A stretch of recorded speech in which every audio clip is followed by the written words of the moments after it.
ऋषः कुहकनो मनः क्षोभयन्ति। भगवान के दिव्य रूप और उसकी आसक्ति की बात चल रही थी और इस रूपाशक्ति का एक उदाहरण हम देना चाहते थे, कई दिन से आज दे रहे हैं। रामचरितमानस से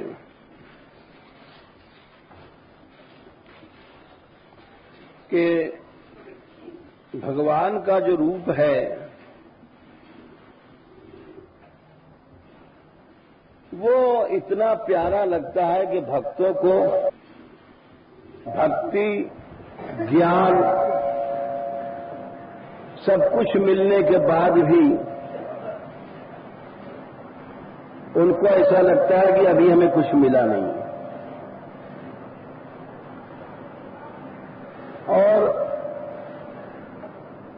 क्यों? उसका कारण है रूपाशक्ति। उस रूप की प्रियता इतनी रहती है कि वे भगवान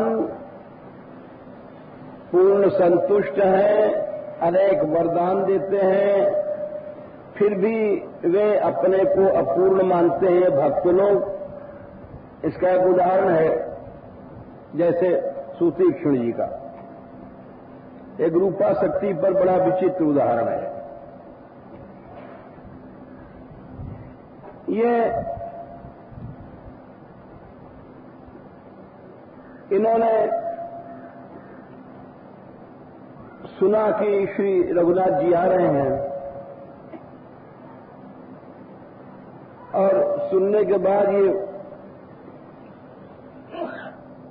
प्रेम में पागल हो गए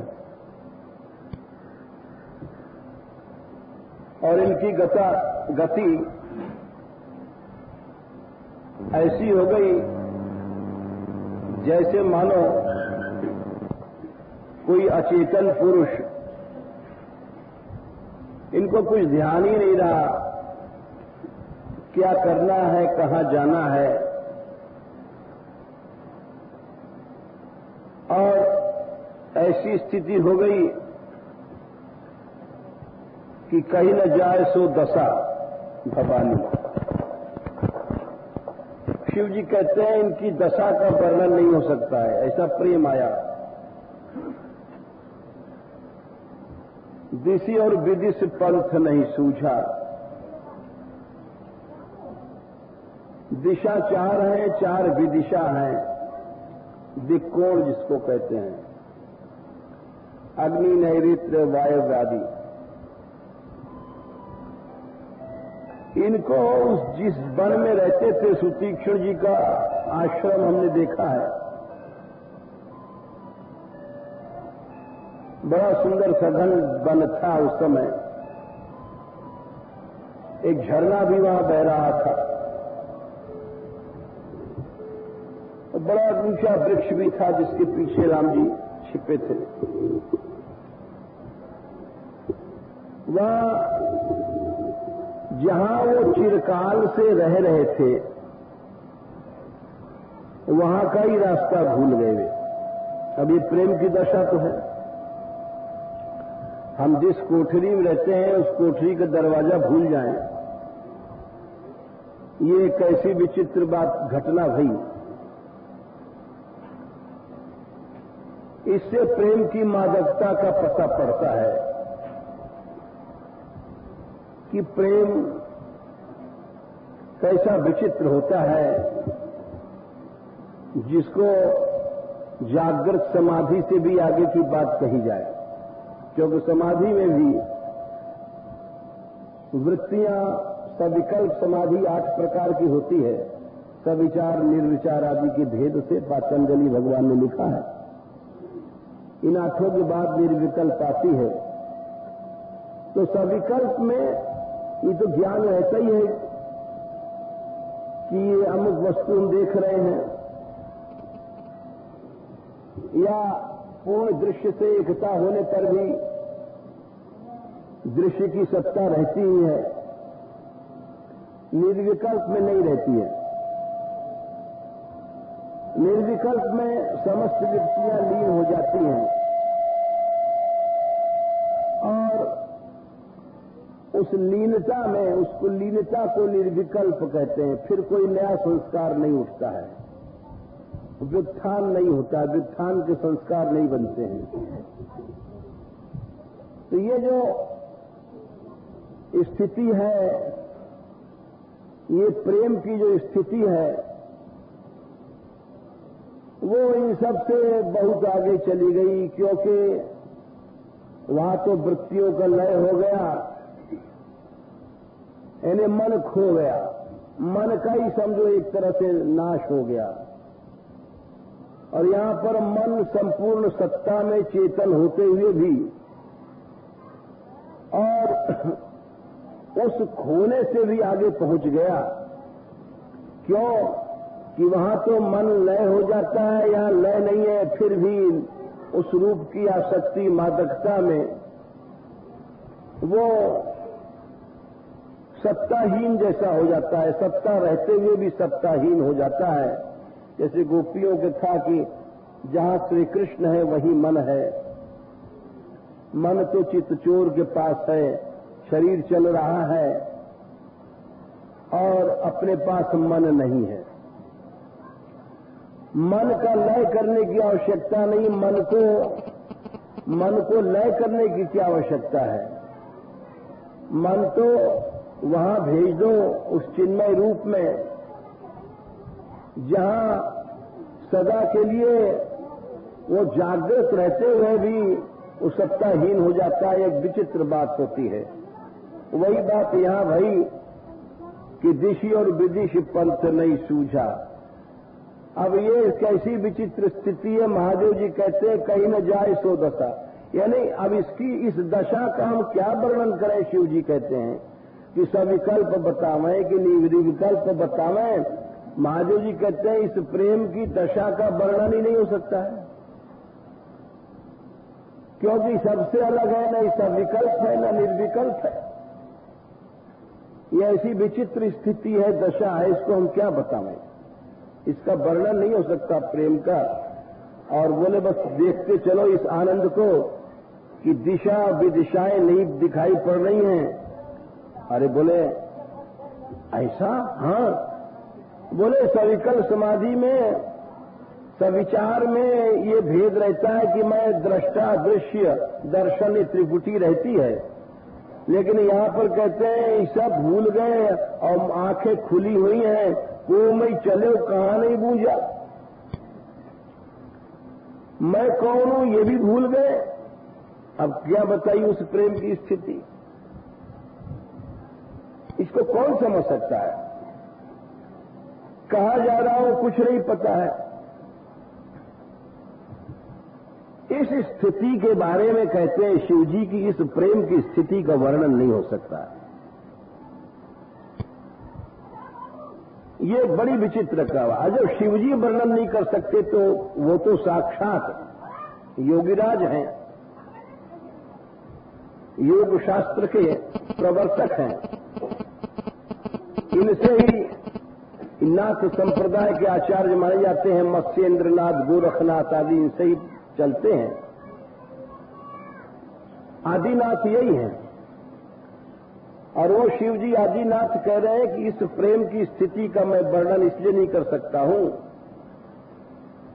क्योंकि चित्त की जितनी स्थितियां होती हैं उनका योग शास्त्र में निरूपण किया गया। ये उन समस्त चित्तों से पर शास्त्र से नहीं हो सकता। योग शास्त्र बोलता था कि पतंजलि भगवान ने कहा कि 5 प्रकार का चित्त होता है, मूढ़, क्षिप्त, विक्षिप्त, निरुद्ध, एकाग्र, 5 प्रकार का चित्त होता है। एकाग्र अंत में जाकर के बनता है और उसके बाद में निर्विकल्प समाधि आ जाती है। बोले ये चित्त 5 प्रकार में नहीं रहा, ये एकाग्र से भी ऊपर चला गया इसीलिए इस चित्त का और इस चित्त की क्रियाओं का वर्णन नहीं हो सकता है, महादेव जी कह रहे हैं। इसका तो बोले ये मन फिर आखिर रहा क्या, इसको मन ही तो कहेंगे? बोले नहीं, अगर ये चित्त होता अंतःकरण में होता तो योग शास्त्र की सीमा के भीतर आ जाता, योग शास्त्र की सीमा के बाहर चला गया है। बोले कैसे पता? बोले इसका शिव जी ने ही वर्णन किया है श्रीमद् भागवत में। ये एक विचित्र सिद्धांत है। शिव जी कहते हैं श्रीमद् भागवत में कि ये जो मन, जिस मन में श्री कृष्ण बसते हैं वो चित्त नहीं रहा, व्यवहार में कुछ भी उसको कह लो, लेकिन वो तो साक्षात वो कृष्ण बन गया। सत्वम विशुद्धम वसुदेव शब्दितम बन गया। महादेव जी वहां पर कहते हैं चित्त के बारे में बड़ा सुंदर श्रीमद् भागवत में कि सत्वम विशुद्धम वसुदेव शब्दितम यदि ते तत्र पुमान अपावृतः सत्वेच तस्मिन् भगवान वासुदेवे यथोक्षुजो में वन मनसा विधीयते। यहां पर भगवान शिव जी ने बताया है कि मन भक्ति मार्ग में कैसा हो जाता है और किस तरह से वो अतीत हो जाता है, ज्ञानियों के, योगियों आदि सभी के मन से आगे चला जाता है। कैसे चला जाता है उसका कारण बताते हैं। सत्वम विशुद्धम, पहली बात तो है कि वो अंतःकरण विशुद्ध सत्व बन गया, त्रिगुणात्मक नहीं रहा।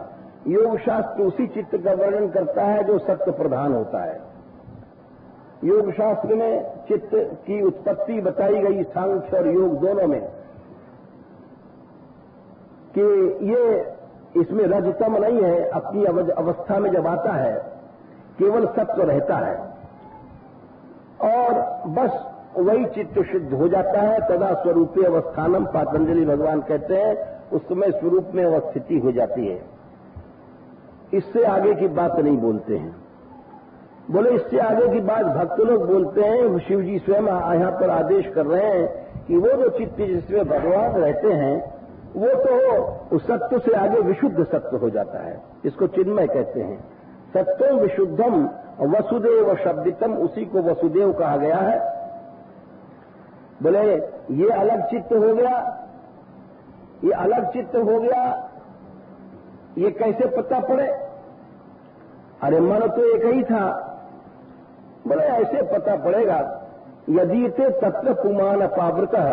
भगवान शंभु बोलते हैं कि जहां पर पुमान अपावृत माने पुमान माने पुराण पुरुष, आदि पुरुष, सर्व ब्रह्मांड नायक, सर्वश्रेष्ठा, सर्वेश्वर भगवान अपावृत माने खुले रूप में रहते हैं, निरावृत रूप में रहते हैं। यदि इतने सहज रूप में उनकी प्राप्ति हो जाती है, इसलिए चित्त तदाकार कृष्णाकार हो जाता है। यदि ते तत्र पुमान अपावृतः, ऐसी प्राप्ति पुरुष की आज तक कभी नहीं हुई, कहीं नहीं हो सकती है। और हो सकती है तो वो उसी मन में हो सकती है जो विशुद्ध सत्व हो जाता है, चिन्मय हो जाता है। महादेव जी को और बात कहते हैं वहां पर सती से, सत्व के तस्मिन, मैं उस दिव्य मन में भगवान वासुदेव श्री कृष्ण को स्थापित करके नित्य प्रणाम करता हूं। एक शिक्षा दिया भगवान शिव जी ने, अरे अपने चित्त में भगवान को स्थापित करो। ये चित्त तुम्हारा एक मंदिर है, इस मन मंदिर में ये मल मूत्रादि विषयों को मत भरो। ये मंदिर है, इसमें तो मंदिर का अधिष्ठात्री देवता रखना चाहिए। किसी व्यक्ति ने जाकर के मंदिर में मलमूत्र बिखेर दिया तो वो एक बड़ा अनिष्ट है और बड़ा अशुभ है और बड़ा मूढ़ है। इसीलिए शिव जी कहते हैं कि सत्वेच तस्मिन, मैं उस अंतःकरण में, हे देवी, मेरे एक ही श्री कृष्ण विराजते हैं और कोई दूसरा देवता नहीं रहता। मैं किसको प्रणाम करूं? तुम कहती थी कि दक्ष को, मेरे पिता को प्रणाम करो। अरे तुम्हारे पिता को मैं प्रणाम करूं तो मुझे ध्यान ही नहीं रहा, क्योंकि मैं एक ही, मेरे चित्त में वासुदेव श्री कृष्ण विराजते हैं। और सत्वेच तस्मिन भगवान वासुदेव, भगवान श्री कृष्ण यथोक्षज माने जो इंद्रियातीत हैं, मनसा विधीते, मैं नित्य उनको प्रणाम करता हूं, उनको उनकी पूजा करता हूं, भगवान शिव जी कहते हैं। तो इसीलिए एक प्रमाण है कि चित्त चिन्मय हो जाता है। और उस प्रेममय चित्त की लीलाएं, उसका वर्णन कोई कर नहीं सकता है। इसीलिए यहां शिव जी कहते हैं कि हे देवी, योगी राज तो मैं स्वयं हूं। अरे पातंजलि भगवान ने योग शास्त्र बनाया, वो सब ईश्वरीय शास्त्र जितने हैं वो सब ईश्वर अपने आप जानते हैं। बोले उस शास्त्र के अनुसार अब कुछ सुतीक्षण के प्रेम की दशा का वर्णन हो ही नहीं सकता है। शिव जी कहते हैं कि निर्भर प्रेम मगन मुनि ज्ञानी, कहीं न जाई सो दशा भवानी। अरे जो निर्भर प्रेम से, शुद्ध प्रेम से भर गया, उस चित्त की दशा का वर्णन हो ही नहीं सकता है, क्योंकि वो शास्त्र से अतीत हो गया। उसकी दशा क्या है? बोले इसकी दशा ये है विचित्रता। हमने आपको पहले कहा कि योगी तो अपने चित्त को निर्विकल समाधि में लय कर देता है और वो सर्वोच्च स्थिति को प्राप्त हो जाता है, और निर्विकल समाधि में लय हो जाने के बाद उस चित्त की सत्ता नहीं रहती, यानी वो उन संस्कारों को नहीं बनाता है जो बंधन कारक होते हैं। बोले ये चित्त कैसा है? इसमें चित्त की वृत्तियां उद्दाम भाव से नृत्य कर रही हैं, वृत्ति कोई भी लय नहीं रही है, और उद्दाम भाव से चित्त की वृत्तियां लय करते हुए भी और शुद्ध चिन्मय बना हुआ है। इस बात का कोई कैसे समझ सकता है और कैसे निरूपण किया जा सकता है? यहां पर चित्त होते हुए भी जागरूक है, वर्क कर रहा है, वृत्तियां कार्य कर रही हैं, और किंतु चित्त प्राकृत नहीं है, यानी अपनी सत्ता उसकी जो अलग होती है जीव भाव में, वो नहीं रही। वो तो कृष्णमय बन गया, राममय बन गया, प्रेममय बन गया। अब वो चित्त कहने मात्र को रहा।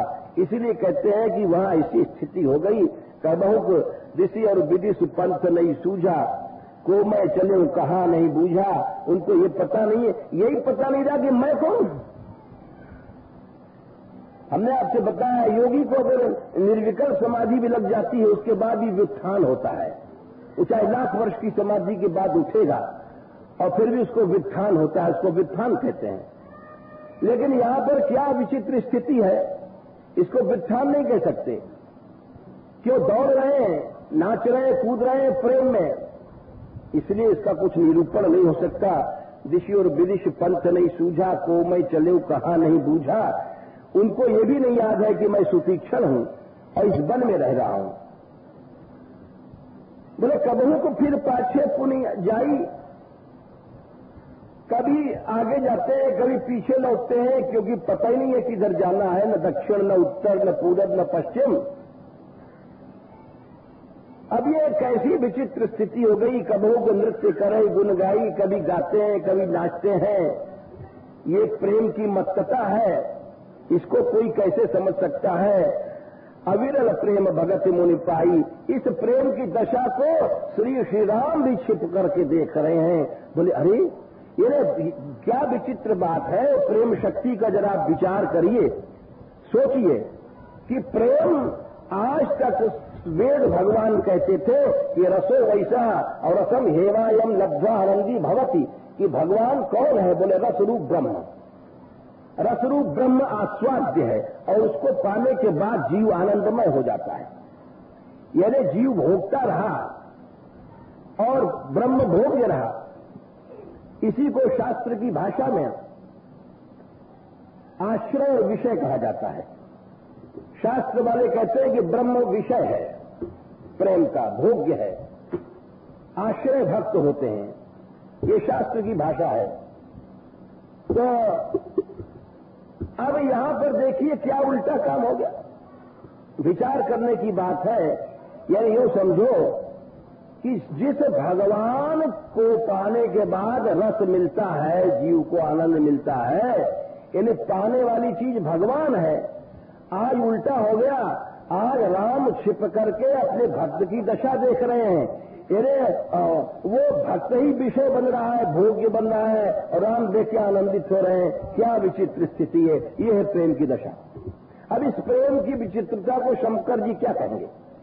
जहां ब्रह्म ही आकर के जो आश्रय बन गया, अरे जो विषय था वो आश्रय बन गया, उस प्रेम का क्या निरूपण किया जाए और उस प्रेम के चित्त का क्या कोई वर्णन कर सकता है? मामला बिल्कुल उल्ट गया।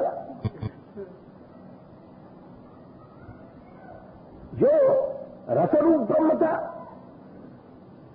बोले ब्रह्म का मतलब होता है रस्यते आस्वाद्यते इति ब्रह्म, जिसका आस्वादन किया जाए वो रस है। अब यहां पर तो राम जी खड़े होकर के सुतीक्षण जी को देख के आस्वादन कर रहे हैं। बोले रस्यते आस्वाद्यते इति सुतीक्षण हो रहा है।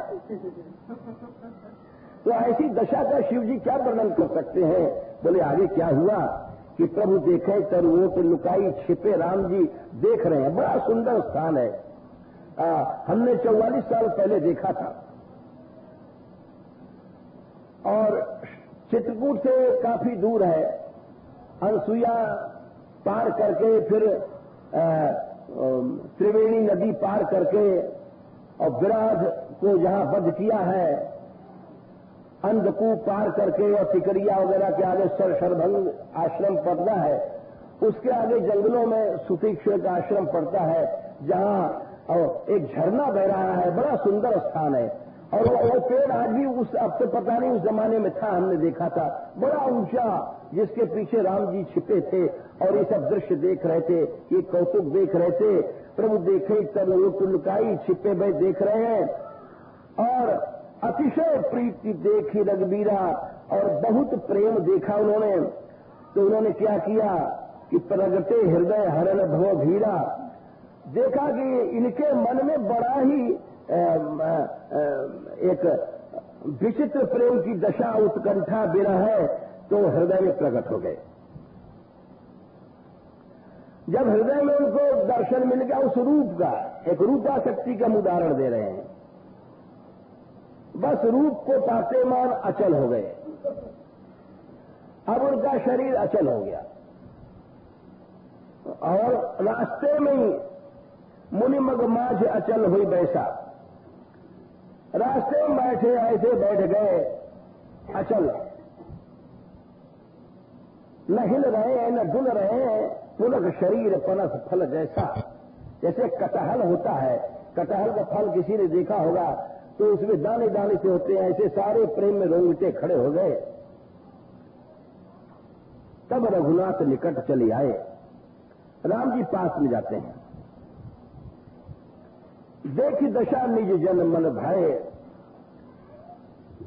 साक्षात राम जी खड़े हैं पास में और उनको देख रहे हैं। उनके प्रेम की दशा उन्हें कुछ ध्यान नहीं है। दर्शन कर रहे हैं राम जी, सुतीक्षण जी की प्रेम की दशा का आस्वादन कर रहे हैं। लक्ष्मण जी भी देख रहे हैं, सीता जी भी देख रही हैं। क्या विचित्र प्रेम है। अब राम जी लगे जगाने उनको, अरे मुनि जी महाराज। अब मुनि जी महाराज कहां बोलेंगे, मुनि जी महाराज वहां हो तो बोले। अरे उनका चित्त उस अपनी भूमिका पर पहुंच चुका है जो चाहते थे। मुनि राम बहुभांति जगह, बहुभांति माने खाली आवाजें नहीं दिया, यानी उनको लीला है प्रभु की झकझोरा भी। बहुभांत माने है अनेक प्रकार से ताली वाली बजाई, सब जैसे कोई जगाते हैं, लेकिन वो कैसे उठे। जागन ध्यान जनित सुख पावा, साक्षात प्राप्ति हो रही है प्राप्तव्य वस्तु की। तब उन्होंने क्या किया, अब देखिए रूपाशक्ति की बात है कि वही भगवान का चतुर्भुज रूप भी है, चिन्मय है, दिव्य है, परंतु आसक्ति उनकी द्विभुज नाम में है। उन्होंने देखा जब ये नहीं उठेंगे तो उन्होंने अपना जो राम रूप था वो छिपा लिया और राम रूप की जगह चार भुजा का रूप प्रकट कर दिया। चतुर्भुज रूप शांताकारम है जैसे रूप है। जब ये दिखाया तो बस एकदम मुनि को व्याकुलता भई, अरे वो रूप कहा गया राम रूप, भूप रूप तब राम दुरावा, हृदय चतुर्भुज रूप दिखावा। अमुनि अकुलाय उठा तब कैसे, विकल हीन मन फलीबर जैसे। सर्प की मणि अगर कोई छीन ले तो वो मर जाता है। पहले सर्पों में नागमणि होती थी, बड़े बड़े वनों में, और उस मणि को लेने वाले मदारी लोग या जानकार लोग जो घोर जंगलों में, उनको पता पड़ता था नाग आता है, वो बाहर मणि रात को रख देता है और उस मणि पर तमाम कीड़े वीड़े आते हैं, तो उनको सबको खाता है और उस मणि की शोभा देख करके मस्त रहता है। जो नागमणि लेना चाहते हैं वे लोग पेड़ पर बैठ जाते हैं और जिस समय वो मणि सर पाता है और मणि निकाल कर रखता है और दूर जाता है घूमने, उसके प्रकाश में खेलने, तो ऊपर से एक ऐसी कढ़ैया डाल देते हैं मणि पर जिसमें तमाम कांटे लोहे के रहते हैं, नुकीले सुई जैसे, और वो जब कढ़ैया उस पर रख देते हैं तो मणि का प्रकाश बंद हो जाता है, तो सर पाता है व्याकुल होकर के और उसी पर फन मारता है जिस पर नुकीली सुइयां लगी हुई हैं, और फन मार मार के मर जाता है। अपना मणि का प्रेम नहीं छूटता है, अपना शरीर छोड़ देता है, इतना सर्प का अपने मणि से प्रेम होता है। उस व्यथा को कोई दूसरा नहीं समझ सकता। अब यहां पर देखिए वही उपमा दिया कि भगवान ने अपना राम रूप छिपा करके चतुर्भुज रूप प्रकट किया और फिर भी उनको इतना कष्ट हुआ कि जैसे नाग को मणि जाने पर कष्ट होता है। अभी क्यों हुआ आप सोचिए, वो भी चतुर्भुज रूप भी चिन्मय है और द्विभुज भी चिन्मय है, लेकिन ये बात होती है आसक्ति की, प्रेम मार्ग की। ऐसे ब्रजलीला में होता है कि गोपियों का प्रेम, नारद जी ने कहा हमें देखना है प्रभु, कुसुम सरोवर की बात है। भगवान बोले अच्छी बात है। एक कुंज में गए तो वहां गोपी विलाप कर रही थी, कृष्ण कृष्ण ढूंढ रही थी। श्याम सुंदर ने चतुर्भुज रूप धारण किया, कुंज में बैठ गए, वो ढूंढती ढूंढती गई और वहां से देख के भाग गई। बोले जने कौन बैठा है इस कुंज में। तो इस कारण से वही बात यहां भई की चतुर्भुज रूप दिखाया। मुनि कुलाए उठा तब कैसे व्याकुल हो गए, जैसे विकलहीन मन थानिबर, जैसे नाग मणि के बिना जैसे व्याकुल हुआ करता है। आंखें खोल दिया व्याकुलता में, और जब आंखें खोला तो क्या देखा, राम लक्ष्मण सीता खड़े हैं। आगे देखे राम तन श्यामा, सीता अनुज साहित्य सुख धामा। चरणों में गिरे और भगवान ने वक्षस्थल से उनको लगाया। बहुत सी स्तुति किया इन्होंने। इस स्तुति में इन्होंने 4 बार भगवान का रूप की प्रार्थना किया कि ये रूप हमारे सामने रहे। वे इस बात को 4 बार कहते हैं। कहते हैं जैसे तदपि अनुज श्री सहित खरारी, बसतु मनसि मम काननचारी। यद्यपि आप सबके हृदय में रहते हैं,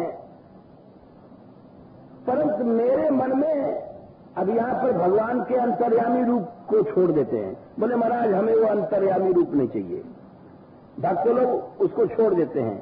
ये अंतर्यामी रूप योगियों का इष्ट होता है, योगी लोग पाते हैं, परमात्मा रूप जिसको कहते हैं। ये कहते हैं सुखतीक्षण जी, यद्यपि विरज व्यापक अविनाशी सबके हृदय निरंतर वासी, यद्यपि आप अंतर्यामी रूप से सबके हृदय में हैं और मेरे हृदय में है, लेकिन हमें वो नहीं चाहिए आपका अंतर्यामी रूप। हम तो चाहते हैं आपका यही धनुष बाण तत्वविदस् तत्वम यज ज्ञानम अद्वयम ब्रह्मेति परमात्मेति भगवानेति शब्दते। ये प्रसिद्ध श्लोक है। कहते हैं कि जो तत्व है मूल में, जिसको तत्ववेत्ता लोग तत्व कहते हैं,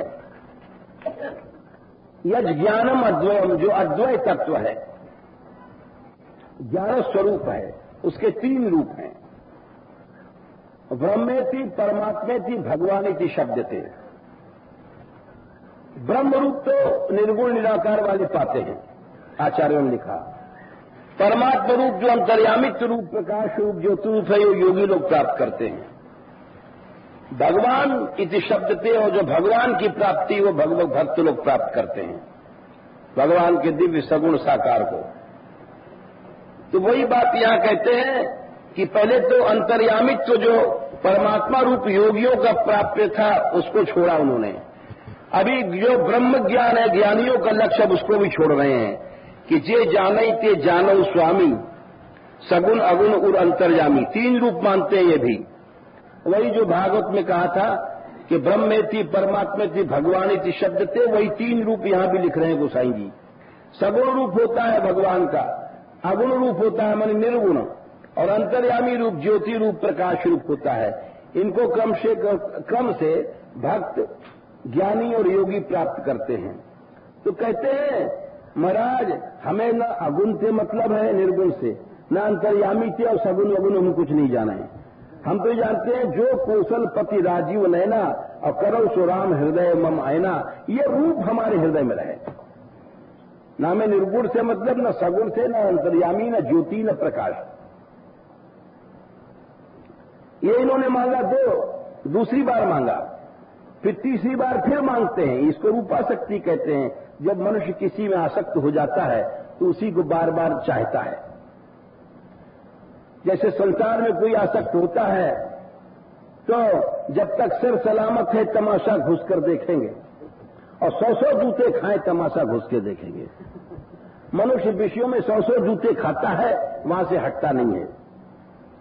रोज टांट पे लीते पड़ते रहते हैं, स्त्री पुरुष फटकारते हैं, अपमान करते हैं, कहीं सच्चा प्रेम नहीं है, लेकिन फिर भी वहीं 100 जूते खाकर के पड़ा ही रहता है मनुष्य। क्यों? उसकी आसक्ति है। तो आसक्ति जहां होती है, एक आसक्ति का स्वभाव है कि वो उसी को बार बार चाहता है, उसी को बार बार मांगता है। 2 बार मांगने के बाद तीसरी बार फिर मांगते हैं। असाभिमान जाई जनि मोरे, मैं सेवक रघुपति पति मोरे। बोले इस रूप के हम सेवक बने। ये 3 बार मांग चुके।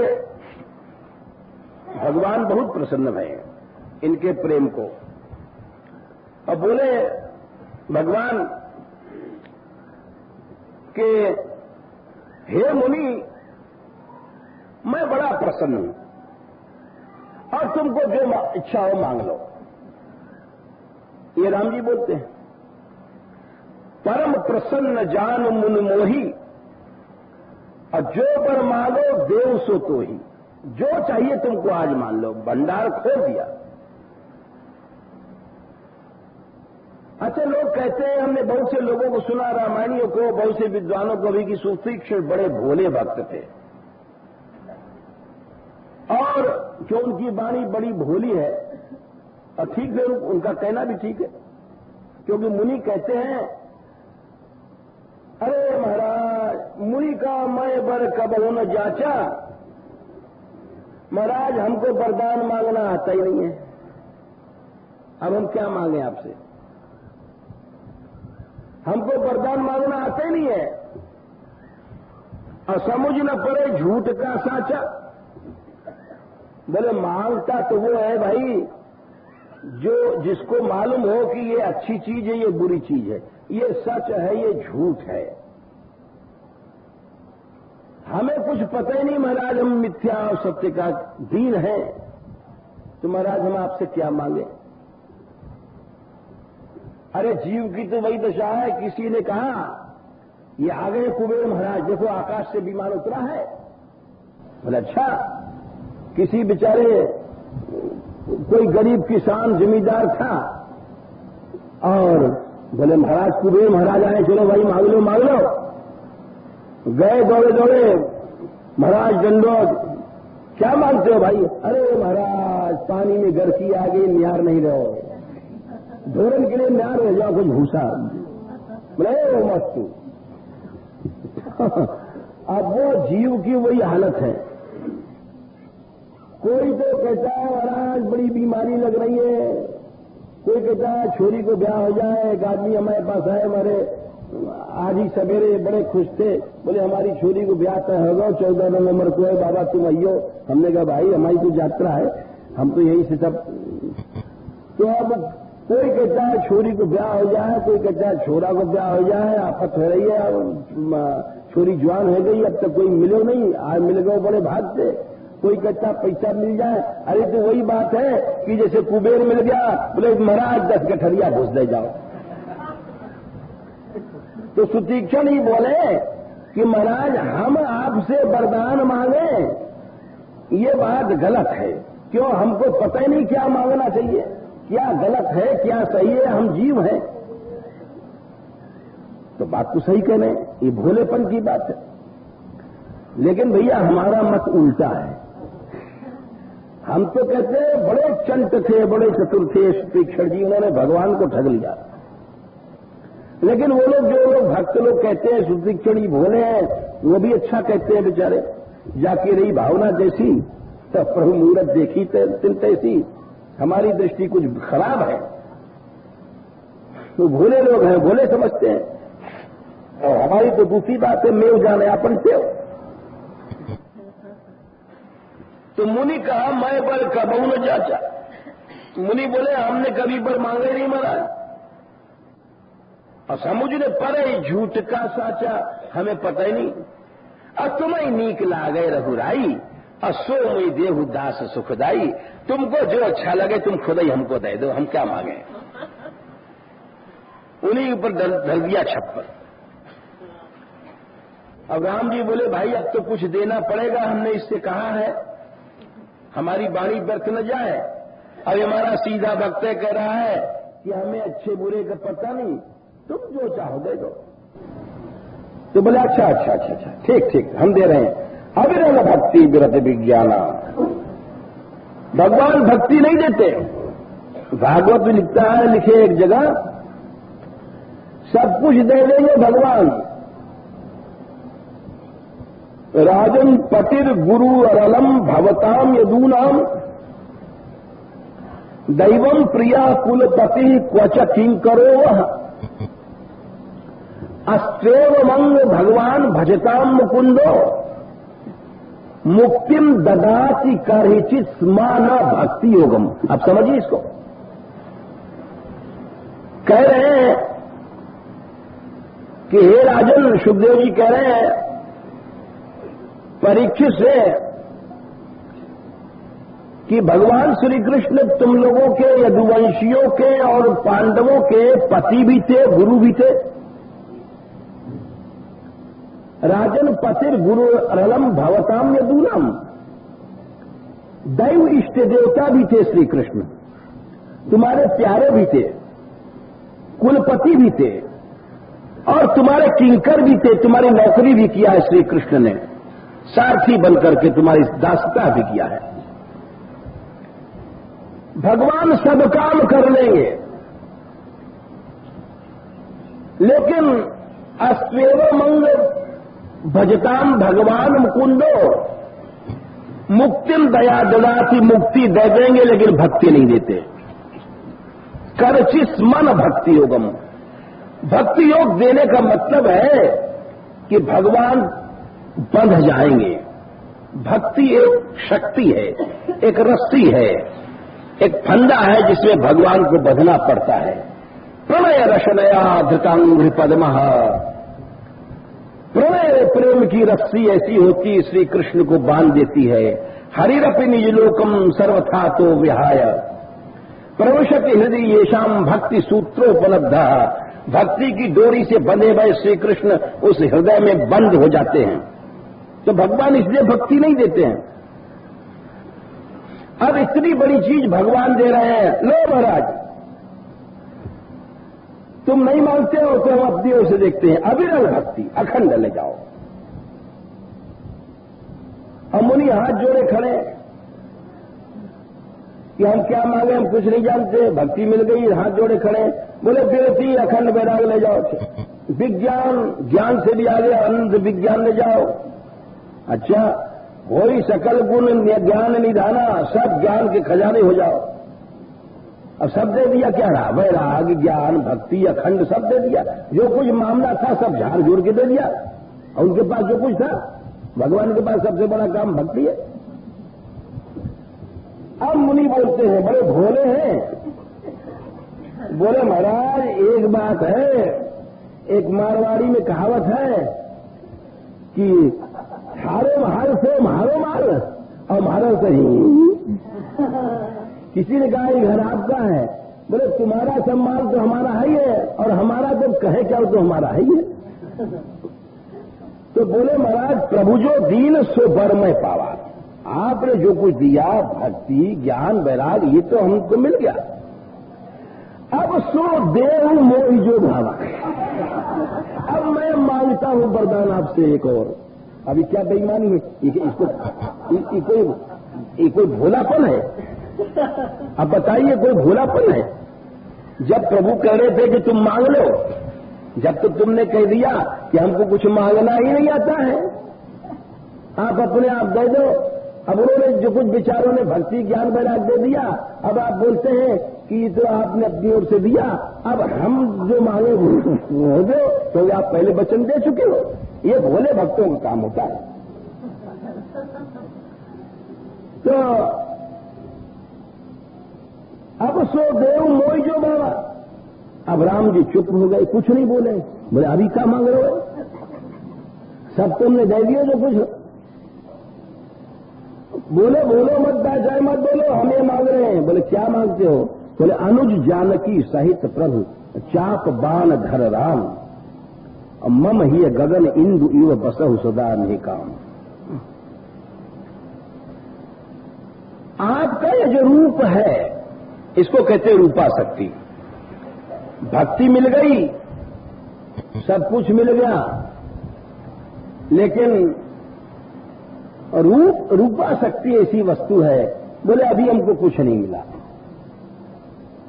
मिलना वो है कि ये रूप सामने दिन रात खड़ा रहे हमारे। आप अभी आए हो चले जाओगे, आपको क्या भरोसा? अनुज जानकी सहित प्रभु, ये रूप आपका हमारे हृदय रूपी गगन में जैसे आकाश में चंद्रमा रहता है, वैसे ही आप। एक और विचित्र इस श्लोक में बात आई है, भक्त तो निष्काम होता ही है। बोले भक्ति करो निष्काम करो, और सुतीक्षण जी कह रहे हैं महाराज हमारे हृदय में रहो, निष्काम रूप से रहना। कहीं आप कोई कामना मत गड़बड़ कर लेना। ये भक्तों की बोली है, क्योंकि भाई ये जो कामना होती है ये सदा भगवान। एक बात और आप सुनो, भगवान जब बहुत प्यार करते हैं ना, तो अपने भक्तों से कहते हैं कि तू कामनाओं को छोड़ दे और मेरे को एकमात्र। भगवान बोले मयि एव मन आधत्स्व, मयि एव मन आधत्स्व, मयि बुद्धिं निवेशय, निवसिष्यसि मय्येव अत ऊर्ध्वं न संशयः। भगवान बहुत प्यार करते हैं, तब ये कहते हैं कि तू मन मेरे में लगा दे और कहीं दूसरी कामना को मत करना।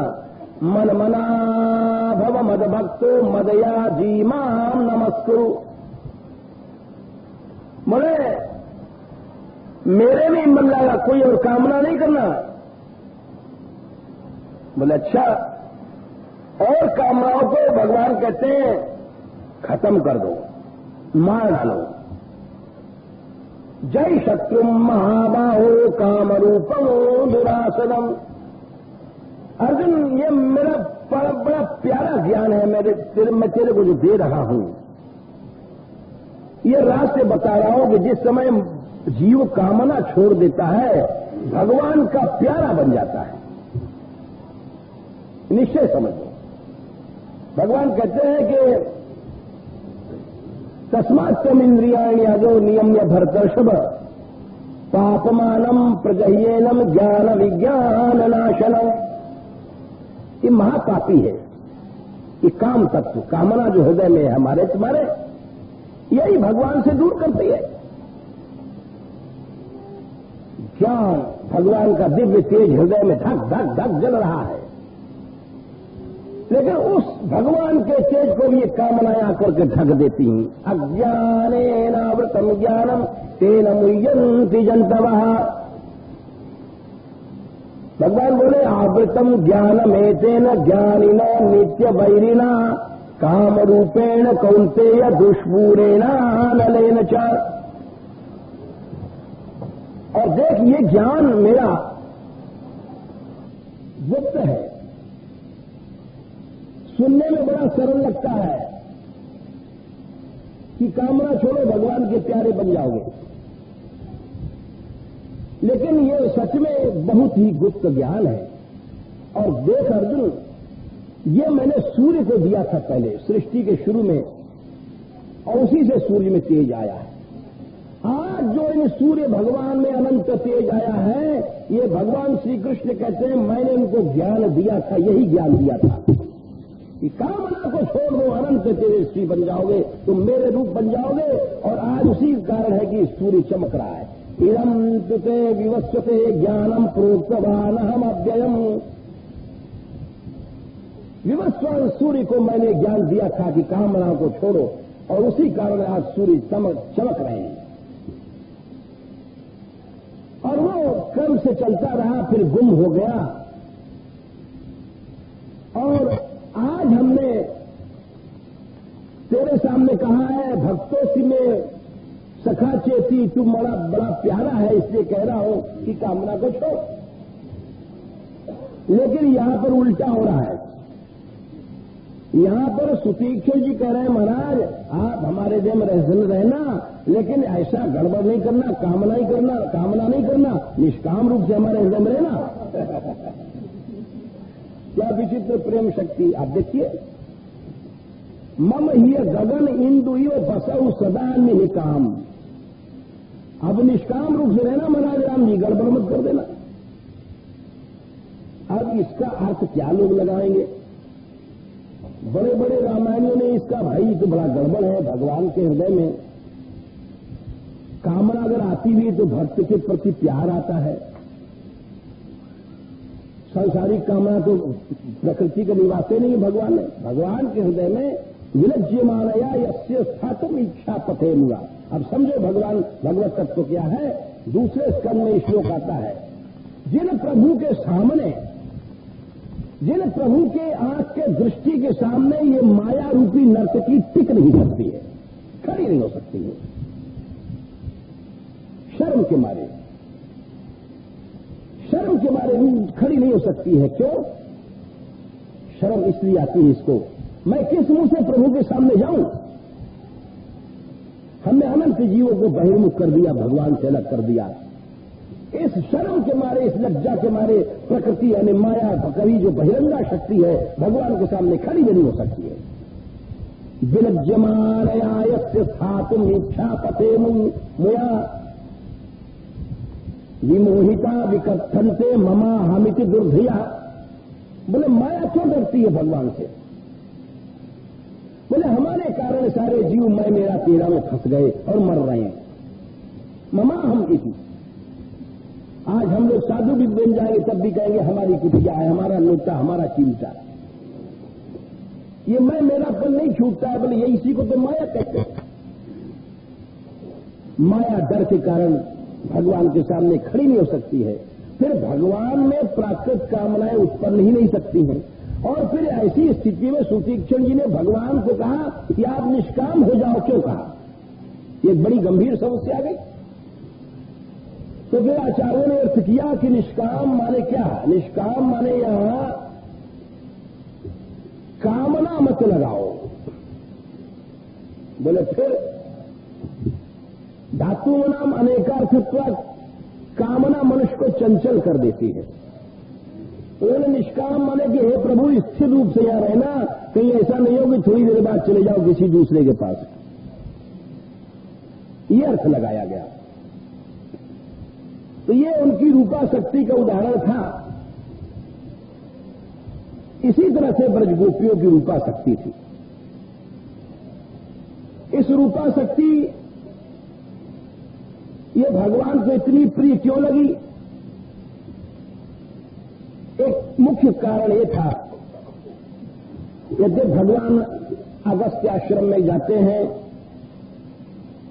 शरभंग आश्रम में, भरद्वाज आश्रम में, अत्रि आश्रम में, लेकिन एवं वस्तु नहीं कहा और इतनी प्रसन्नता नहीं दिखाई। क्यों?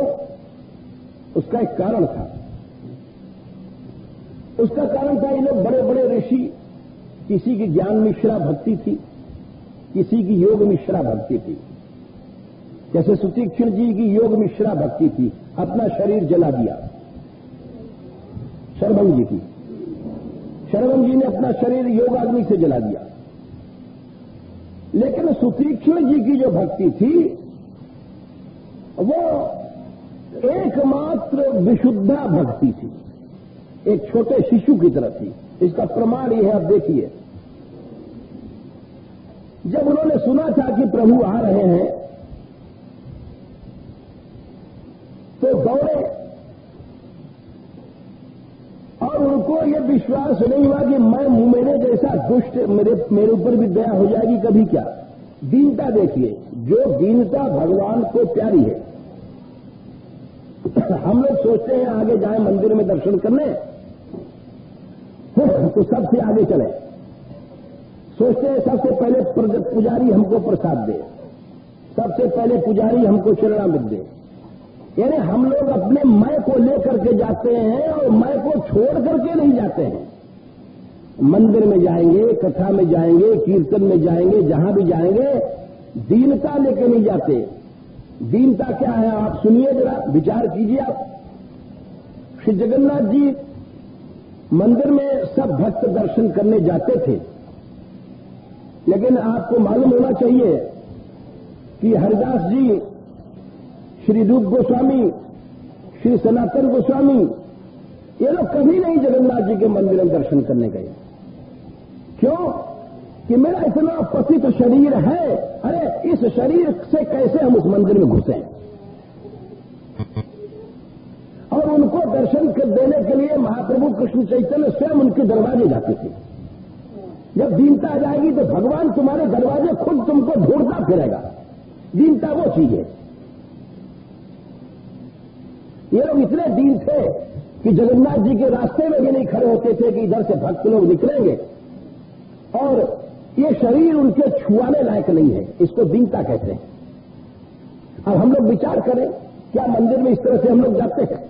हम सोचते हैं सबसे आगे चले, कीर्तन में सोचते हैं सबसे आगे बैठे, इसी तरह कहीं भी जाएंगे कथा इत्यादि में, सत्संग में, तो दैन्य भगवान को प्रिय है।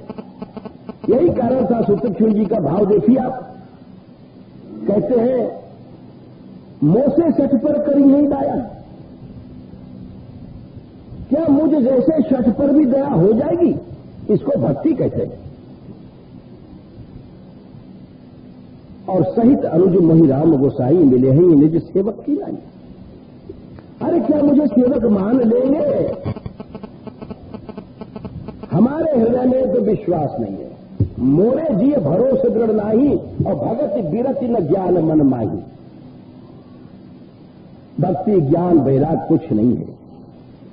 अरे मैं शून्य हूं, सिफर हूं, नहीं सत्संग न जोग जप जागा, न कभी सत्संग किया हमने, न कोई जप किया, न तप किया, और नहीं देव चरण कमल अनुरागा, कोई प्रेम भी नहीं हमारा भगवान में। इसको कहते हैं सच्चा दैन्य, जब मनुष्य निस्साधन हो जाता है। यह सच्चा दैन्य है। जब तक अपने हृदय में आता है कि हम कुछ साधन कर रहे हैं, तो इसके माने कि तुम्हारे में साधन भी अहम पैदा कर रहा है, तुम अभी दैन्य समझे नहीं। फिर बोले कि तुम आखिर यहां क्यों पड़े हो जंगल में? बोले एक बाण करुणा निधान की और सो प्रिय जाके गति न आन की। बड़ी विचित्र चौपाई है। कहते हैं एक ही बाण है भगवान की। बाण माने आदत या टेव। भगवान का प्यारा कौन है? सो प्रिय जाके गति न आन की, जो दूसरे किसी सहारे को नहीं लेता है, बस वही भगवान का प्यारा हो जाता है। यानी दूसरे से मतलब अपने शरीर का सहारा भी मत लो, अपने इंद्रियों को मत लो, बाकी धन कुटुंब का कबीला तो बहुत दूर की बात रही। प्रहलाद ने अपने रक्षा का उपाय नहीं किया था, अपने हाथ पांव भी नहीं हिलाए थे। द्रौपदी ने जब तक अपने दांतों से साड़ी को दाबा था, कृष्ण नहीं आए थे। अभी तो तू अपने दांतों का बल देख रही है, अभी शरीर का बल देख रही है, देख ले। अरे कहां 10,000 हाथी की ताकत और कहां एक स्त्री। लेकिन जीव अपने आखिरी दम तक अपनी आजमाता है, अपने मैंपन को नहीं भूलता है कि मैं कुछ हूं, अपनी सत्ता को बना के रखता है। बस यही भगवान से दूर करने वाली चीज है, और ये दूर हुई और भगवान सामने आए। इसीलिए कहते क्या बढ़िया बात कही है, सबका सार कर दिया है कि एक बाण करुणा निधाने की और सो प्रिय जाके गति न आने की, जिसको कोई दूसरा सर नहीं है। बस यही इसी बात को कहते हैं। शंकर जी ने कहा कमाल हो गया कि निर्बल प्रेम मगन मुनि ज्ञानी, कहीं न जाए सो दशा भवानी। बोले ये जब ये स्थिति आ जाती है, इसी स्थिति को भगवान ने कहा है आगे, मोरे प्रौढ़ तनय समज्ञानी, बालक सुत समदास अमानी। जो ज्ञानी है वो बड़ा बेटा है। ये बड़े बड़े शरभंग अत्रि इत्यादि सब बड़े बड़े बेटे थे, और ये शिशु भाव लेकर के सुतीक्षण सामने आते हैं। शिशु तो अपने टट्टी भी नहीं धोना जानता, पेशाब नहीं धोना जानता है, वो पड़ा रहता है। माता खिला देगी तो खा लेगा, मल को धो देगी तो धो लेगा, नहीं तो वैसे ही पड़ा हुआ है। बस यही बात निस्साधन हो जाना ही भगवान की प्रियता है। इसीलिए इन्होंने रूपा शक्ति मांगा, भक्ति यानी रूपा शक्ति की उन्होंने सबसे ज्यादा दिया ध्यान। क्यों? अब एक बात और जरा देर से हो रही, 2 मिनट और सुन लीजिए। क्यों मांगा? भगवान ने भक्ति दिया, ज्ञान दिया, वैराग्य दिया, सब कुछ दे दिया, अपनी झोली में सब खोल के डाल दिया। बोले फिर वो क्यों रूपा शक्ति मांग रहे हैं? बोले उसका कारण यही शिशु भाव है।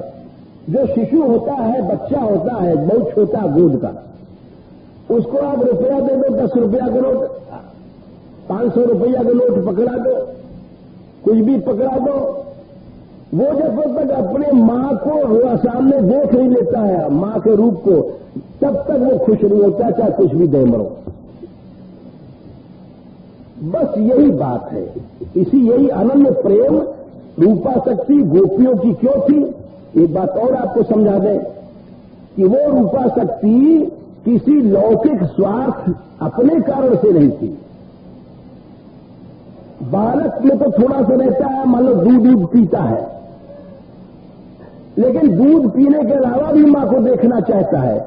उस सकामता के पीछे भी एक निष्कामता छिपी रहती है, और वही निष्कामता गोपियों की रूपा शक्ति थी। इसीलिए गोपियां कहती हैं, अभी इस रूपा शक्ति की उज्ज्वलता को और विश्लेषण करेंगे। प्राशितम प्रिय प्रेम वीक्षणम विहरणम चते ध्यान मंगलम राशितम विदो या हृदय स्पृश कुहकुलो मनः क्षोभयंती। नमो राम राम नमो राधे।